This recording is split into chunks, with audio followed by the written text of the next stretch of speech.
अस्सलाम वालेकुम एवरीवन। आज मैं आपके साथ शेयर करने जा रही हूँ घी से बटर माजरीन बनाने की रेसिपी, जिसे हम बेकरी आइटम्स में यूज़ करते हैं, खारे बनाने में, बाकर ख़ानी बनाने में और पेस्ट्रीज़ वगैरह बनाने में जो मक्खन यूज़ होता है वही आज हम बनाने जा रहे हैं, और वो भी बनास्पति घी के साथ। माजरीन बटर बनाने के लिए मैंने यहाँ पर लिया है डालडा बनास्पति घी। आप किसी भी ब्रांड का बनास्पति घी यूज़ कर सकते हैं। ये 1 किलो का पैक है। इसका आधा जो है मैं कढ़ाई में खोलकर डाल दूँगी और मीडियम फ्लेम पर घी को अच्छी तरह गर्म करने तक पकाऊंगी कि बिल्कुल ये अच्छी तरह से मेल्ट हो जाए और शानदार सा गर्म हो जाए। हमने इतना मीडियम फ्लेम पर इसको पका लेना है।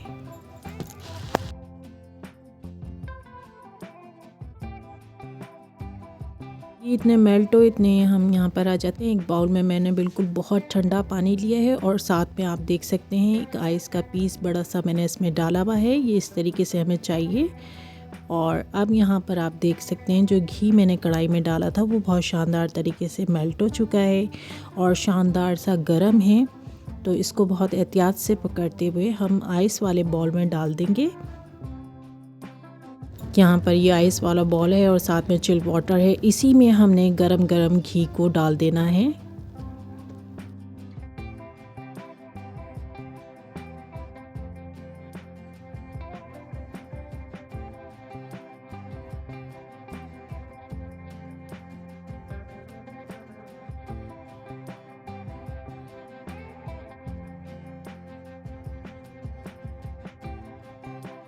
अब हाथ की मदद से थोड़ा सा आइस पीस को हम मूव करना शुरू करेंगे ताकि जो हमारा मेल्टेड घी है वो थोड़ा सा जमना शुरू हो।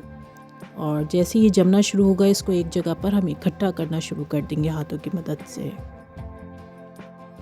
इस घी को आप देख सकते हैं ये जम गया है और इसको मैं साइड में एक जगह पर जमा करना शुरू कर दूंगी।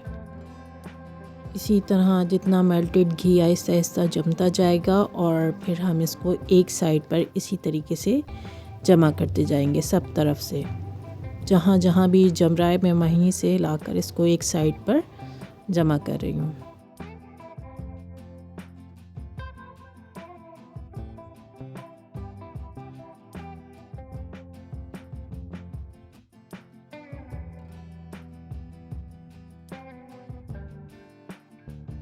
आप देख सकते हैं कि मैंने तमाम घी को एक साइड पर जो है जमा कर दिया है और अब मैं इसको कुछ देर के लिए रेस्ट दूंगी ताकि ये इसी तरह ठंडे पानी में पड़ा हुआ एक साइड पर जम जाए।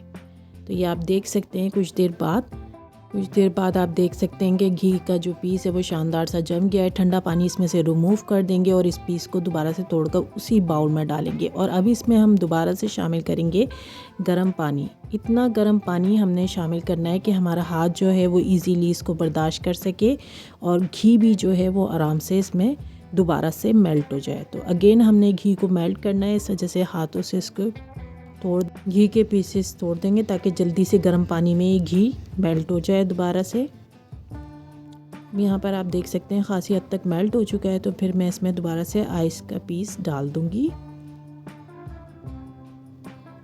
और पीस डालने के बाद इसको थोड़ा सा मूव कर देंगे ताकि घी जो है अब दोबारा से जमना शुरू हो और बटर फॉर्म में आना शुरू हो जाए। तो कुछ देर इसको इसी तरीके से छोड़ देते हैं और आप देख सकते हैं कि घी दोबारा से जो है वो जमना शुरू हुआ है और बटर फॉर्म में आना शुरू हो गया है। तो फिर से एक दफ़ा फिर से जो है हमने इसको एक साइड पर लाकर जमा कर लेना है।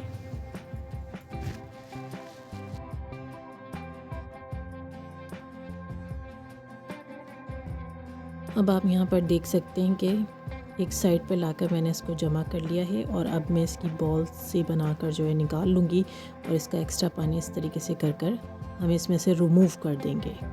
जितना हम एक्स्ट्रा पानी इसमें से निकाल सकते हैं वो निकाल लेंगे। बिल्कुल इस तरह दबाकर ही इसमें से एक्स्ट्रा पानी जो है रिमूव होता है। तो इसी तरीके से हमने निकाल लेना है और उसके बाद इसको एक अलग बाउल में डाल लेना है।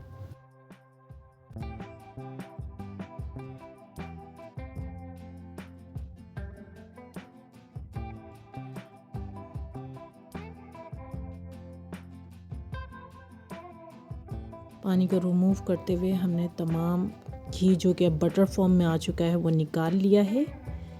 अब यहाँ पर जो है इसमें आप शामिल कर सकते हैं बटर एसेंस, ऑप्शनल है, आप शामिल करना चाहें तो शामिल कर सकते हैं। मैंने यहाँ पर शामिल नहीं करा है। मैं इसमें डाल रही हूँ येलो फूड कलर और तकरीबन 4 ड्रॉप्स के करीब मैं इसमें डालूँगी। और साथ ही इसमें डालूँगी सॉल्ट, 1 टेबल स्पून के करीब मैंने सॉल्ट लिया है जो कि मैं इसमें डाल रही हूँ। और अब इन दोनों चीज़ों को और इस मक्खन को अच्छी तरीके से जो है बीट करना है। इसमें टाइम लगेगा, लेकिन ये जितना बीट होगा उतना ही फ्लफ़ी और अच्छा बनेगा। तो इसमें बीट करेंगे, इसको थोड़ी थोड़ी देर बाद बीट करेंगे, बार बार बीट करेंगे जब तक ये बिल्कुल मक्खन की फॉर्म में नहीं आ जाता। उस वक्त तक बटर फॉर्म में लाने के लिए इसे बीट करना बहुत ज़रूरी है।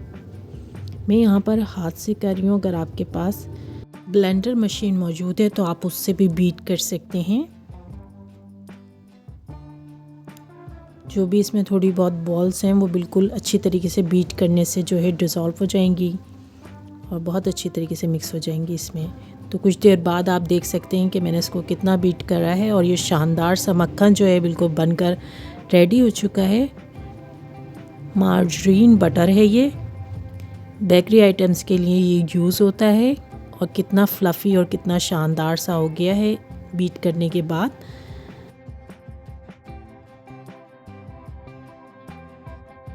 बटर को दोबारा से सेट करने के लिए मैंने एक कंटेनर लिया है जिसमें मैंने बटर पेपर लगाया है, ये आप देख सकते हैं। इस तरीके से बटर पेपर सेट कर दिया है और अब मैं इसके अंदर ये जो बटर मैंने रेडी किया है मार्जरीन बटर, ये मैं इसमें डाल दूँगी।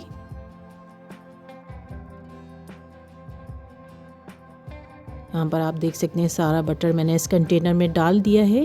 कंटेनर में डालकर जो है बहुत अच्छी तरीके से ये सेट हो जाता है और बटर पेपर लगाने से आसानी से ये रिमूव हो जाता है। तो अब हम इसको टैप कर लेंगे ताकि कोई भी एयर बबल इसके दरमियान में ना रहे।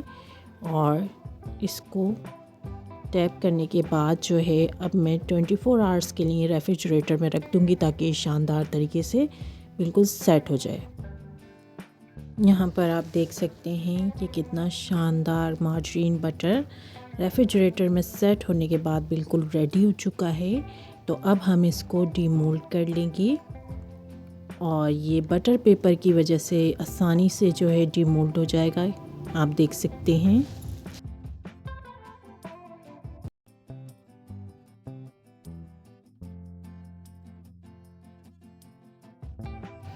तो उम्मीद है आपको इस मार्जरीन बटर की रेसिपी जो कि बेकरी आइटम्स में यूज़ होता है पसंद आई होगी।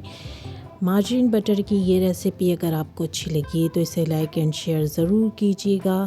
साथ ही मेरे चैनल को ज़रूर सब्सक्राइब कीजिएगा ताकि आने वाली न्यू रेसिपीज़ को देख सकें। आप देख सकते हैं कितना शानदार ये बनकर तैयार हुआ है मार्जरीन बटर, जिसे हमने घी की मदद से घर में बनाया है। और आप इसे ज़रूर बनाकर ट्राई कीजिएगा। Thanks for watching, thank you so much and अल्लाह हाफिज़।